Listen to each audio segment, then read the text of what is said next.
Assalamualaikum warahmatullahi wabarakatuh.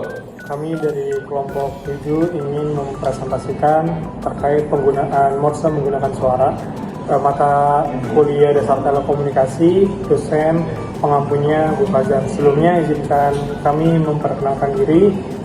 Saya Muhammad Wilana Syauki dengan NIM 2410314035. Saya Muhammad Farel Torikian dengan NIM 2410314088. Saya Aurel Herbani dengan NIM 2410314010. Saya Nurul Aulia Arca dengan NIM 2410314034. Baik, langsung aja ke videonya.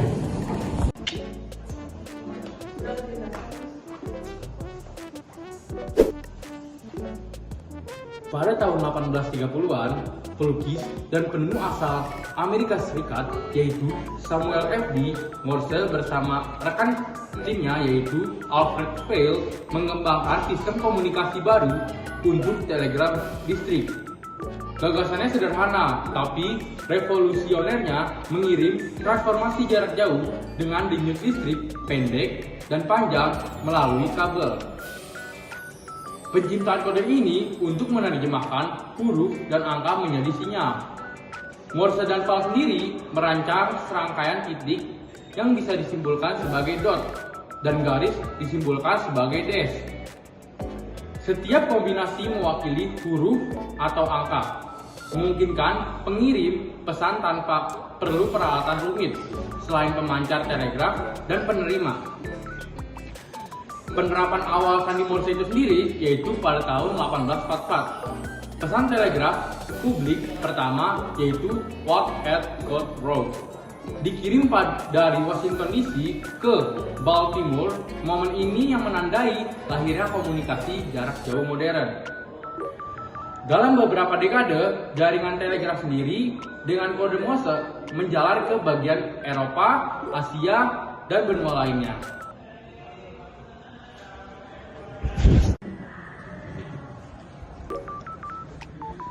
Perkembangan dan standarisasi. Versi awal disebut American Morse Code yang banyak dipakai di Amerika Utara. Pada 1865, konferensi internasional di Paris menyepakati bahwa International Morse Code lebih ringkas dan kini menjadi standar di dunia. Pada era maritim dan militer, Morse Code ini banyak dipakai akhir abad ke-19 hingga awal abad ke-20 yang menjadi tulang punggung untuk komunikasi kapal laut, lalu radio kabel dan juga militer. Dan sinyal darurat yang terkenal yang biasa disebut yaitu SOS menjadi salah satu tulang punggung saat perang yang diresmikan pada 1906 karena mudah dikenali dan tidak ambigu. Pada abad ke-20 dan setiap krisis digunakan luas di Perang Dunia I dan II untuk perintah rahasia dan koordinasi pasukan, radio amatir dan penerbangan sipil juga, mengandalkannya hingga pertengahan 1900-an.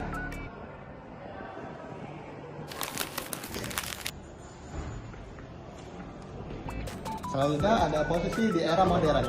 Setelah telepon, satelit, dan internet ataupun penggunaan infomersial Morse menurun, pada tahun 1999, layanan maritim internasional resmi menghentikan kewajiban Morse untuk panggilan darurat. Namun, hingga kini komunitas radio amatir, petualang, dan bidang penyelamatan masih memeliharanya sebagai keterampilan cadangan yang andal ketika teknologi canggihnya sedang gagal ataupun menurun. Hingga inti dari sejarah ini yaitu dari telegraf kabel pada abad ke-19 hingga komunikasi radio darurat masa kini ataupun masa yang sebelumnya, kode Morse terbukti sebagai sistem sederhana namun tahan waktu, menjadi jembatan awal komunikasi global pada era sekarang ataupun era sebelumnya.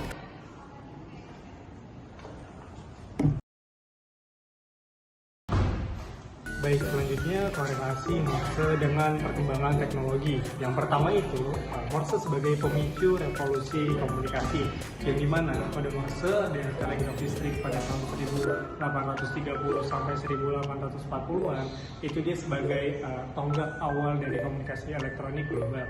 Dan teknologi ini membuktikan bahwa informasi itu dapat berpindah lebih cepat dari transparansi fisik dan mendorong lahirnya industri komunikasi modern. Dan tanpa keberhasilan Morse, telepon, radio, dan internet mungkin berkembang lebih lambat. Dan yang kedua ini standar awal digital. Kalau tadi ada dot dan dash, itu sebenarnya adalah angka binar, yang dimana dot itu sebagai angka binar 1 yang artinya ada, dan dash atau yang strip itu artinya tidak ada atau 0. Dan konsep ini selaras dengan logika komputer dan transmisi data digital yang muncul seabad kemudian. Banyak protokol komunikasi, misal ST, terinspirasi oleh ide pengkodean sederhana yang diperkenalkan oleh Morse. Dan yang terakhir, ketiga itu sebagai fondasi radio dan kabel, yang dimana saat radio ditemukan pada akhir 1800-an, itu Morse langsung diadaptasi sebagai bahasa transmisi suara dan klik audio. Dan sebelum ada mikrofon dan modulasi suara, ada namanya CW atau continuous wave, yang dimana Morse menjadi metode paling efisien dan jarak jauh untuk komunikasi nirkabel, sehingga dapat dikesimpulkan ini mana Morse itu sebagai fondasi komunikasi digital, pengkodean, transmisi sinyal, dan decoding. Dan perkembangannya menuntun lahirnya radio, telepon, dan internet. Mungkin sekarang itu hanya digunakan sebagai radio amatir atau penyelamatan, tapi prinsip dasar Morse ini tetap hidup di setiap teknologi komunikasi yang kita gunakan sehari-hari.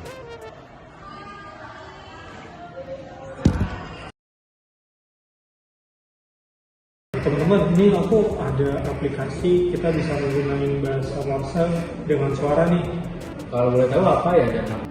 Oke, yang dimana continuous wave ini punya banyak banget fitur. Mungkin ada yang mau ditanya nggak? Kalau boleh tahu fiturnya ada apa aja ya?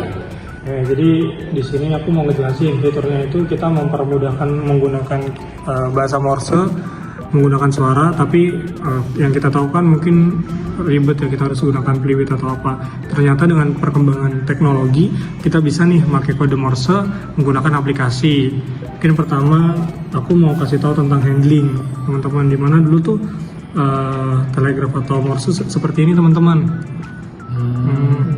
Mungkin ada yang ini cara gunanya, kita pencet teman-teman di itemnya dan kita bisa ngatur frekuensinya. Dan biasanya penggunaan Morse itu supaya jelas dan suaranya terdengar dengan pendengaran manusia itu di 80 Hz.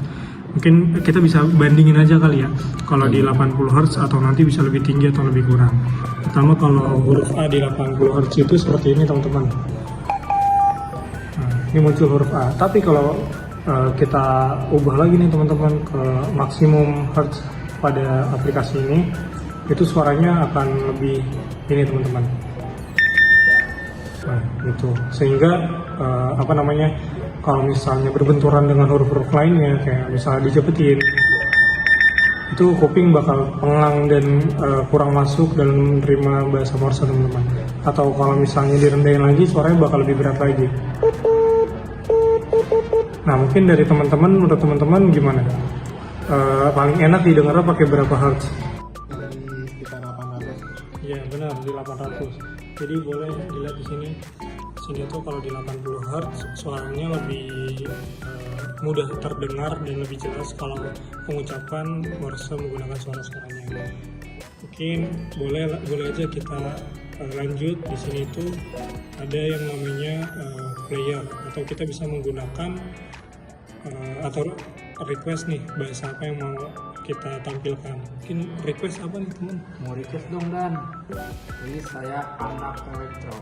Saya anak elektro. Nah untuk suaranya seperti ini teman-teman.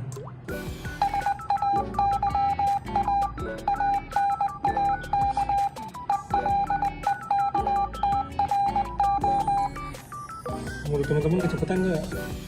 Enggak sih, kalau menurut aku itu udah cocok buat frekuensi manusia. Dan mungkin kalau misalnya teman-teman yang baru belajar Morse, ini bisa nih Leo kecepatannya dikurangin lagi. Jadi biar suaranya tuh kita bisa nangkep lagi. Kayak ini kita coba di 10, di kecepatan 10 ya. Wow,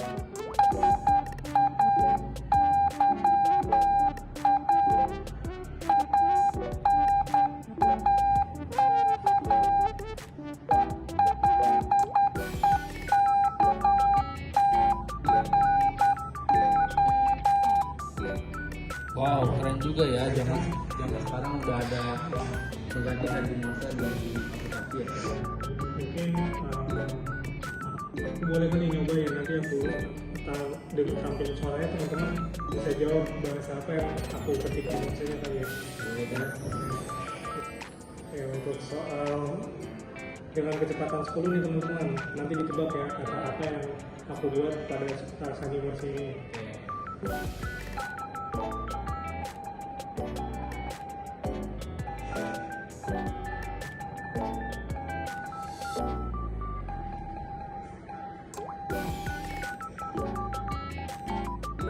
Apa teman-teman?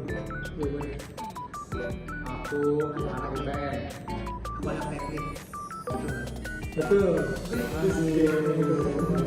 Jadi kesimpulannya dalam perkembangan teknologi ini salah satunya sandi Morse itu dapat digunakan dari HP kita juga, dan kita bisa banyak fitur dari teknologi sekarang bahwa yang pastinya bahwa sandi Morse itu tidak akan pernah mati karena dia termasuk dari awal mulanya komunikasi, teman-teman.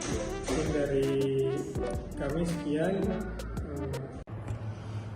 Mungkin sekian aja video singkat penjelasan tentang sandi Morse menggunakan suara dari kelompok 7. Kurang lebihnya mohon maaf. Wassalamualaikum warahmatullahi wabarakatuh.